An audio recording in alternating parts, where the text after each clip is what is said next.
The Shetland Islands lie just over 100 miles north of the Scottish mainland. A group of more than 100 islands, only a few of which are inhabited by people. The rest belong to wildlife. My journey starts at Sombra Head, an iconic landmark right on the southern tip of the main island, and a chat with Jane Outram. Jane, I think you win the award for having the most spectacular setting for an office. It's pretty special. It is amazing. I know. So this is Sombra Head, and this is the first point, really, that anybody sees. It marks your arrival in Shetland and also your departure when you go too. So it's the most southerly part of Shetland mainland. You can't go any further south without getting quite wet. I mean, what brought you here for the first time? I came about 20 years ago, just for 3 weeks actually, for 3 weeks work volunteering on an archaeological excavation. Yeah. And I never left. Seriously? Yeah. I mean, it just gets into you. I just love the place. You just never want to leave. And of course, one of the other things about Sombra Head is its wildlife. I mean, it's one of the kind of iconic wildlife locations on Shetland, isn't it? Yes, it is. I mean, for first-time visitors to Shetland, it's a gateway into Shetland's wildlife. And then at the centre of Sombra Head, we've got Shetland's first Stevenson lighthouse. Can we go and have a look at it? Because I've never been to see it. I always get waylaid by the puffins. This really is spectacular, isn't it? Yes, it is. I mean, what is it about lighthouses? I don't know. I think it's the fact that they're built to such a high standard, they're built to last, and all the history that they've seen. So Sombra Head is Shetland's oldest Stevenson lighthouse. This was the first of 7 to be built here. How old is it? Well, it was operational from the 15th of January, 1821. Wow. Yeah. And now, presumably, it is all automated? It is, yeah. It was automated from 1991, so that's when the last keepers left Sombra Head. But it's still operational to this day. Below the lighthouse, an extraordinary discovery was made that revealed thousands of years of Shetland's human history. Guide James Tate takes me time travelling.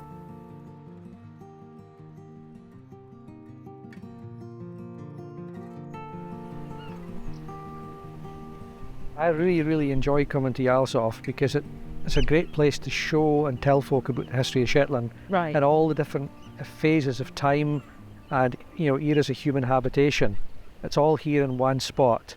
So we're effectively standing on a place where people have lived for, what, 5,000 years? 4,000 or 5,000 years, yes. So it's a great place to tell the history of Shetland. So this looks like a house, but quite a grand one. Yeah.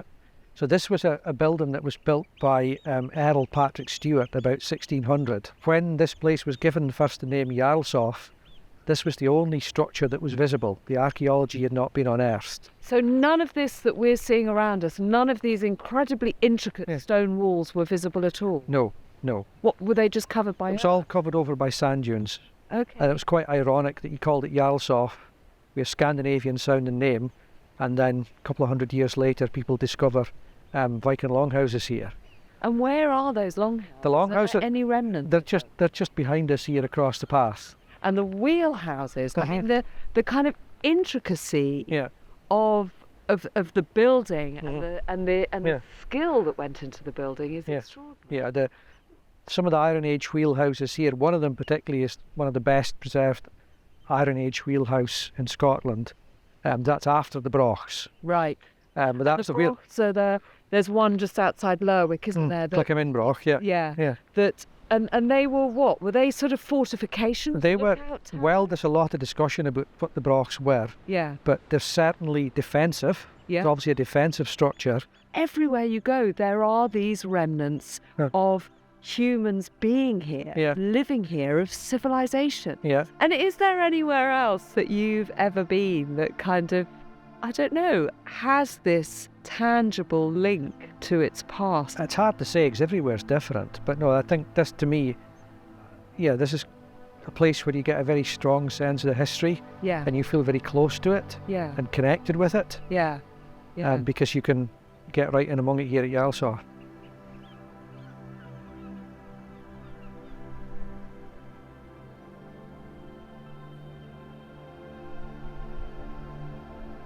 Shetland is justifiably famous for its varied and beautiful landscapes.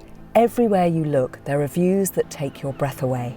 And these picturesque islands are home to a wonderful array of birds. Helen Moncrief is the RSPB officer here.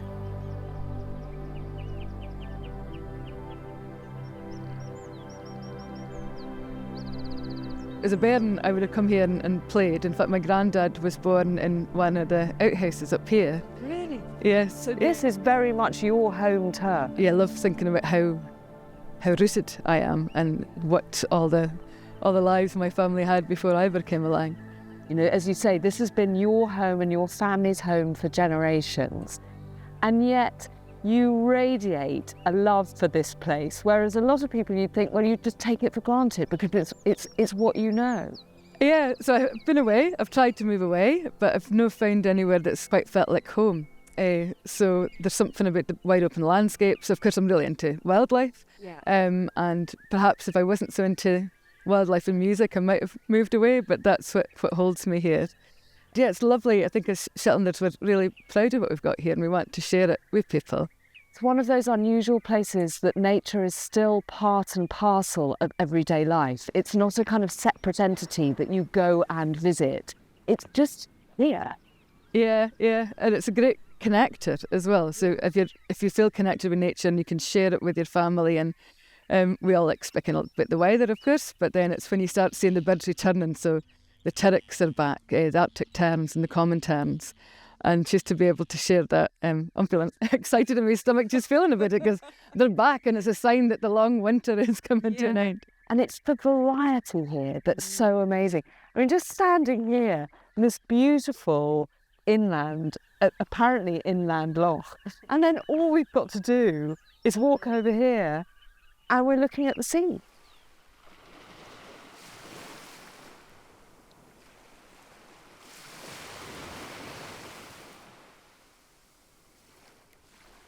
I think one of the things that surprised me when I first came here was that I sort of always imagined Shetland as being, look at, watching the wagtail coming flying by. I've only seen a couple this year, but it's lovely seeing that bouncy flight. Yeah. But that is the thing about Shetland. It is one of those kind of iconic birding destinations. You saw how accessible some of it is. Yeah. You can literally sometimes see puffins flying over your car. It's great that folk can be exposed to seabirds at such a close level without having to tramp over the hills for miles to the cliffs. And we've got the trawlers just starting to nest. Yeah, one of my favourites. Why are they your favourites? I think it's because they're often around. And then when I was a bairn, my mum made me wear a dress, and if you torment them, they'll vomit over you. So I went down to the shore and got a Mallee to spew on me, so they had to get rid of the dress. So I've always felt a big affection, like they're my... Well, did you hate that particular dress? And you just a total tomboy. I was not going to be wearing a dress for anybody. Still. See, if only I had that. I was exactly the same. Didn't want to wear dresses, but didn't have any fulmars to throw up on me. So yeah. But there's something wonderful about watching those seabird colonies. Really, really is a special place. Can you imagine ever going anywhere else? Around every corner, every bend, there's a different view and a different wow, and that feeling of awe that you get from landscapes and the sky and just wide open spaces. I feel like it's a magnet drawing me back. I like the birds that go away in the autumn and then come back the next spring. I think that's how I feel. It's very much home. Now all we need is an orca. Well, you never know. You never know. Shetland's main town is Lerwick. It too has ancient sites and beautiful views. There are independent shops, an excellent museum, lovely places to eat, drink, and hang out with local musicians. Mel Mayo moved here a decade ago. Something that intrigues me, Mel, is when you first heard about Shetland, because you weren't born here, were you? No, I was born and raised in South Africa, studied there as well for a number of years before I found a job potentially here in Shetland. And I figured to myself, I would apply for it. And if they gave it to me, then I would say yes and think about the repercussions later. And that's exactly what I did. And yeah, been here 8 years now and haven't looked back. So is it the job that keeps you here? Definitely not. It was the job that brought me over, but it's been the people, the wildlife, and all the adventures in between, particularly friendships that I've built along the way that have kept me here for 8 years. And I think if you're someone who knows how to make the most of that, then it actually makes for a fairly wonderful place to live in. It takes some getting used to the fact that, we don't have access to big shopping malls and all the fast food restaurants. But what we lack in that, we make up for in our sense of community, and the wildlife, particularly in the summer, is absolutely incredible. Now, you mention the wildlife, which is, it's one of the reasons I keep coming back as well. I love the fact that you get to see iconic species of bird like puffin, like guillemot, like gannet, if you're here in the summer, without almost any effort at all. But there are other things that draw people here, aren't there? A lot of people are obviously excited at the possibility of seeing orca, and I won't lie, they are absolutely spectacular. Can you literally stand here and see orca swimming past? Oh yes, absolutely. They've been sighted coming into this bay quite a few times, incredibly close to the shoreline actually, which is maybe what makes seeing them one of the most incredible experiences that people will get here, is because of how close people can get to them, and the fact that the Shetland coastline allows you to follow them for hours at a time. And for someone like myself who, has loved them since I was a small girl, being able to see them in the wild has been an amazing experience.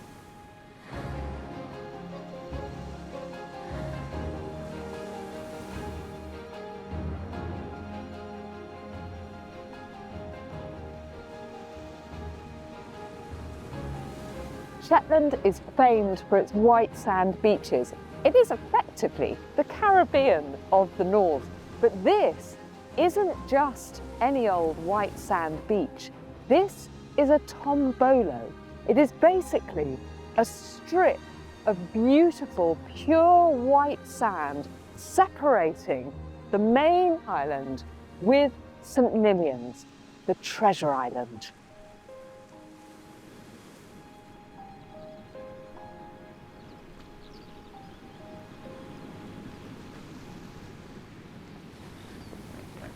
So Douglas, I have been here before to what was a chapel, but you have a unique insight into what it once was and how it was discovered.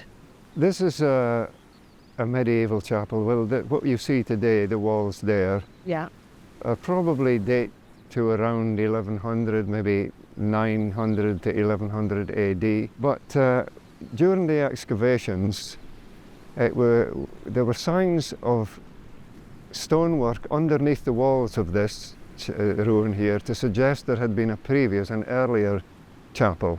Wow. Can we pop down there and hear the rest of your extraordinary story? So, in the 1950s, I imagine you were quite a young man or a boy still, really, were you? 15. 15. So how did you get involved in the excavation? I came along here in my school holidays of 1958. Okay. And tell me what happened over that summer, because it's like a fairy tale. When I arrived here, they looked around and said, oh, here's a corner that we haven't touched. So if you would just carefully scrape away here with your trowel. So I was troweling away. And so you were just sort of kneeling on the ground? I was kneeling on the ground here with a trowel, scraping away at this kind of clay soil, and I hit a stone, and underneath there was a hollow with a round object that looked like it might be a helmet of some kind. Was it a helmet? No, it was a bowl. It was a stack of bowls, as you maybe would when you're washing the dishes and you might stack the bowls up. There were 8 bowls and they were all stacked together. The theory is that there might have been a Viking raid and these Pictish people were hurriedly hiding their valuables, and that was thought to be an indication of the hurriedness, is that the fact that the bowls were upside down. You would just cram all your stuff into the box and run. And run, Yeah. and run. My goodness, amazing. That's amazing. Absolutely lovely story.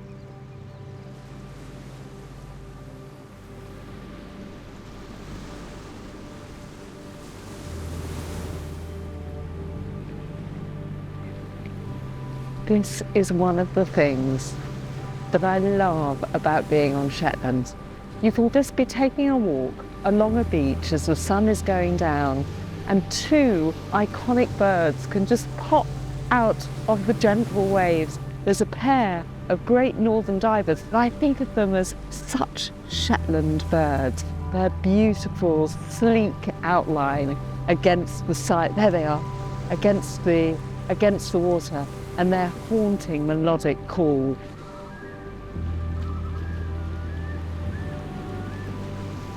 And it's just any old Tuesday.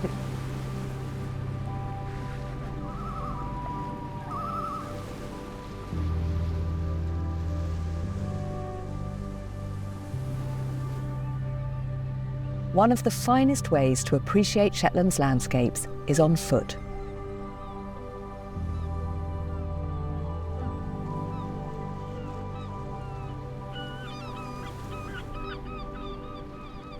Is it fanciful of me to say, Rory, that every part of Shetland, whether you're on different islands or even within the main island itself, has its own kind of character and its own feel? No, I think that's absolutely true. Shetland has an incredibly diverse geology. It's one of the reasons we're a UNESCO Global Geopark. Okay. And it's that geology that underpins all of our natural heritage and our cultural heritage and our intangible heritage. And it's the reason why when you travel around Shetland, every little bit of it is very different. It's just incredibly diverse.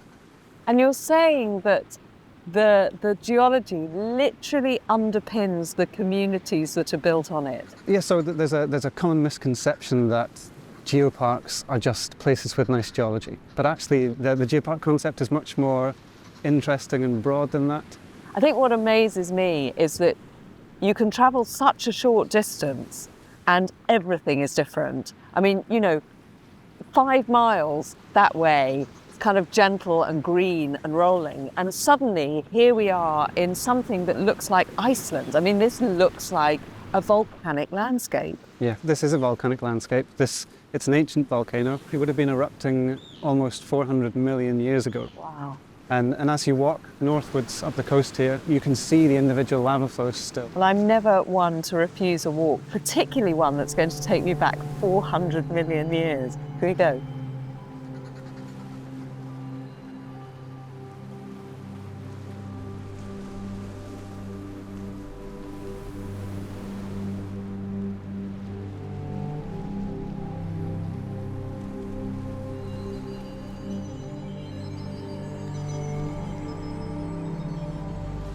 Shetland has a long-held reputation for being one of the UK's top wildlife destinations, and photographer and guide Richard Chucksmith has helped so many people have unforgettable encounters. I'm hoping he's going to help me do the same. There's a knot on the island, on the left-hand side, just below the yellow rock. Oh, there's another one just coming down. The other one's gone down. That's a mum and a cub. Yeah, that's one of the cubs. Oh my goodness. Yeah, they love this bit. It's really good fun because it's quite shallow and there's lots of really good kelp. It's sort of a great foraging area and they love these islands. We've been here literally a minute. You knew that they would probably be here. There's a good chance. Is the best way of people getting the chance to see otter to go with somebody like you, to go with a guide who knows the island, or are there any opportunities that you might just see one by chance? If you really want to see them, the best is maybe to go with a guide. If you're limited in time, then the easiest way is to go with a guide. However, you could pull up at any ferry terminal and have a chance of seeing an otter. Like the amount of times I pulled up at Toft and otters walked across the road, or it's just been in the bay on the left-hand side feeding. So you do stand a chance. If you keep your eyes peeled, there is every chance you can bump into an otter. But what are my chances of seeing an orca? Because I haven't yet, in all these years. Well, I'd just say you've probably been very unlucky. If anyone wants to come up, if you can spend a bit of time, I'd say come mid-June to sort of mid-July, and you would have a really good chance of seeing orca. But otters, pretty much? All year round. All year round. However, if you really want to see families and young families, actually October, November, December is really good for young families. Just bringing thermals. Yes, it is a bit wild at times. That's also part of the excitement and the pleasure. Exactly, that's why we love it so much. That's why I love it. Like, you come here, we come to the shoreline, we've seen otters, there's no one else here, it's beautiful, it's wild, the sun's out today, there's a good easterly wind blowing, and there's just no one else here. And that's what I love about Shetland, that sort of wild. You know, you go places and you know you're probably going to be the only person there. I mean, it is magical. I mean, I've been lucky enough to see a number of otters up here, not nearly as many as you, obviously, but it just never, ever fails to make you smile. No, it doesn't.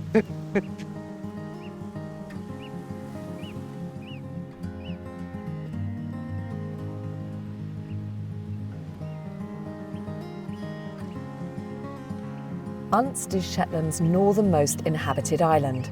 Regular ferries make the scenic crossing to transport you to a place of curiosities and natural wonders.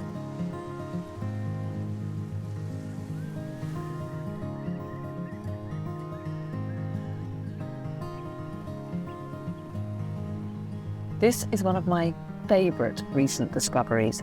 I'm on Unst, which is the northernmost inhabited island.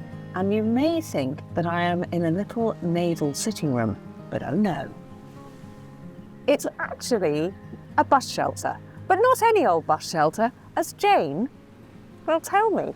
So Jane, I know this as Bobby's bus shelter. Who is Bobby? Bobby's my son. Mm-hmm.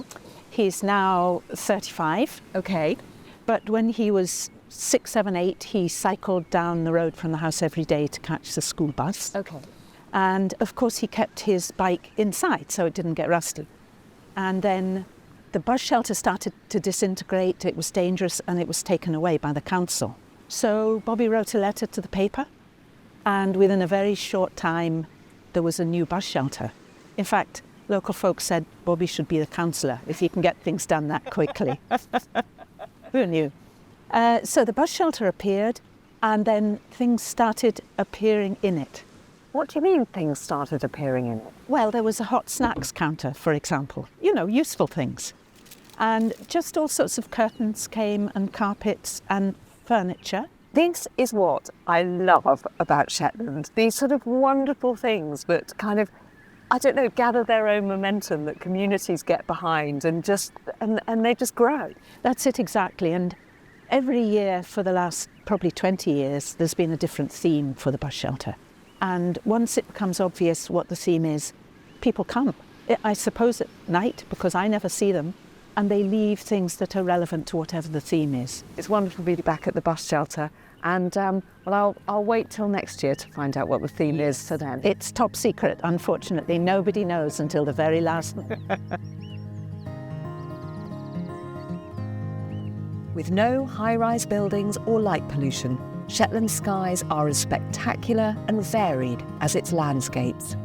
The community of Unst has come up with a new and unique way for everyone to appreciate them. This bench must have the finest view on Shetland, possibly the finest view anywhere in the world. But not only that, it is a bench that talks to you and plays beautiful harp music. And Katrina is sitting beside me, and I hope can explain what it is about this bench. What's this part called? So, There's a charity in it's called Wild Skies Shetland, and it's about encouraging people to just remember how wonderful the skies are and to look at the skies and to kind of, the word at the moment seems to be awe, to experience the awe. And the Shetland skies are fantastic, sometimes they're grey, sometimes they're dramatically stormy, sometimes you've got double rainbows, sometimes you've got the Simmerdim and the Northern Lights. And so we've got this charity to just to encourage people to get out and enjoy it. The part of that is a sky trail that goes all around Unst, and it takes you to lots of iconic places and views that are almost as good as this one. Some of them have got benches, and of course you want the bench to talk to you because otherwise it's a bit lonely. And you can listen to two things. So one of them is some original harp music. So it's used in lots of different ways, just to stop, slow down and admire the view. There would be nothing finer than to do exactly that.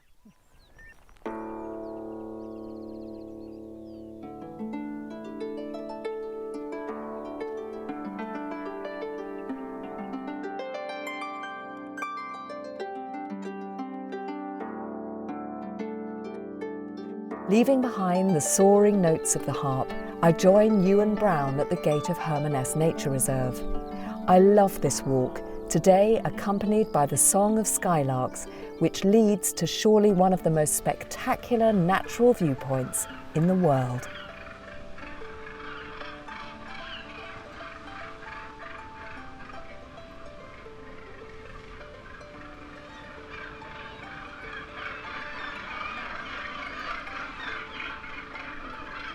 So Ewan, I have a confession to make about the first time I came to Hermaness and saw this gannet colony. I cried. It just brought me to tears. It is so magnificent up here, isn't it? Yeah, no, absolutely. It's one of the highlights of Shetland, and in fact, it's one of the wildlife highlights of Scotland and the UK. This gannet colony here at Hermaness. Is that why you were so keen to return to Shetland? Because you came here and worked here a while ago, is that right? Yeah, I first came to Shetland to work on Noss as warden, which I always tell people was the best job I ever did. That's another fantastic gannet colony. So yeah, Shetland just drew me back. I went away for 8.5 years and just had to come back to Shetland. When people talk about its wildlife and it being one of the principal wildlife destinations in the UK. Is that hyperbole? Or does it justify that reputation? I think it's definitely up there globally, I would say, in terms of wildlife spectacles. I mean, we've got orcas, we've got the magnificent gannet colony behind us. I mean, there is, of course, the bird that everybody loves and associates with Shetland, which is the puffin. What time of year do people have to be here to see them? Puffins return to Shetland in late April, and in fact they can be here in good numbers before they settle to nest, and then basically they're here until early August when they head out to sea again, and they'll spend the rest of the time out to sea until they return to breed. We've mainly got gannets in this colony here, these beautiful soaring birds with the very distinctive black tips to their wings. There are some guillemots further down, small black birds with white chests, and the fulmars up on the cliffs here. Do you ever get tired of standing here and looking at this view and hearing this sound? No, you never get bored really, and every time's different. The weather's different, the state of the season is different. Birds may be on eggs or they may have chicks, so no, I never get bored. And what about in the autumn? Because these birds, once their chicks have fledged, they'll leave these cliffs. Is there any reason to come here later in the year? Species like puffins are only here for a relatively short time. They're here from, as I said, late April until early August. Gannets have a lot longer breeding season and they're around for a lot longer. So basically between February and October you'll see gannets, and fulmars actually are here pretty much all year round. It is one of those places that is at the top of everybody's wish list for the potential of seeing rarities, is that right? Yeah, that's right. We've got everything. So we've got obviously the breeding birds, which are very important globally. We have internationally important numbers of breeding seabirds, but then also because of our geographical position and the fact that we're a small group of islands in the middle of the sea. It's a great sort of stopping off point for birds on migration. So we have an enviable list of rarities that have been spotted in Shetland. Well, gannets may not be a rarity in Shetland, but this is still a wonderful spectacle.